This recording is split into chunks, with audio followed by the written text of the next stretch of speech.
Yeah, well, incredibly unique. Just to elaborate a little bit more on what you were just hearing beforehand, this is the first such mention from North Korea that they've actually acknowledging this death.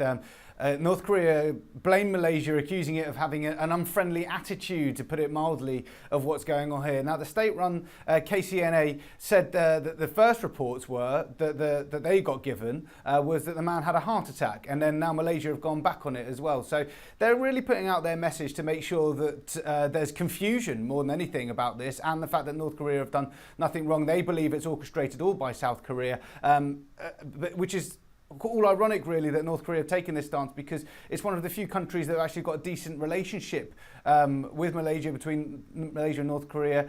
Visa-free travel is the only country where that's allowed. So this is a real strange turn of events, because the fact that they've been critical, North Korea, over the reporting of the death is one thing, but the fact that they've not even called it a murder as well in this article, and not even referring it to as assassination, even going into detail saying how could poison be used from a woman's hand transferred onto a man's face without the woman getting any trace of poison. So they're not even acknowledging that. So they really are putting their own message across.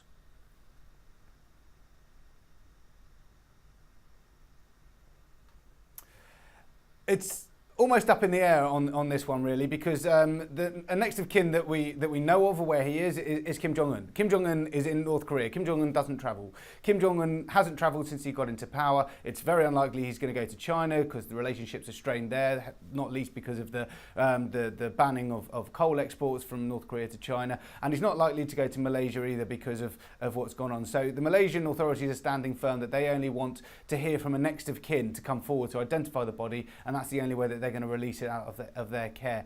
Now, the other option that's open to them is Kim Jong-nam's son. That's Kim Han-sol. His last whereabouts is known to be in Macau, where Kim Jong-nam was supposedly on his way to. There were reports suggesting that Malaysian officials were going to take a 2-day trip coordinated with Macau Interpol, and take a trip to Macau to try and find Kim Han-sol and obtain some DNA from him and then match it up with the body. But those reports have remained flaky at best, and have this morning actually been denounced by the Malaysian officials, saying that it's not an issue, not an avenue they're going to look down just yet, and whether or not they're going to in the future remains to be seen, because they're going to wait and see if anyone comes forward. So to that end, we're probably at a bit of a stalemate. Until that happens, there's no actual action likely to take place. There could be more accusations flying about, not least because the KCNA accused Malaysia of breaking international law with the autopsy, saying that that's an illegal act.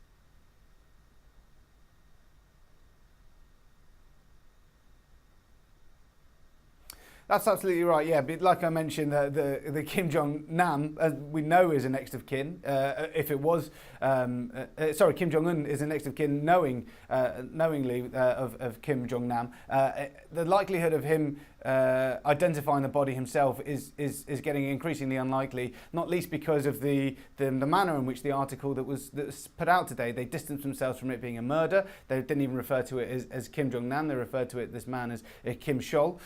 So the likelihood that the head of North Korea is going to come over or in any way identify this man's body that they are distancing themselves from even being his brother is hugely unlikely.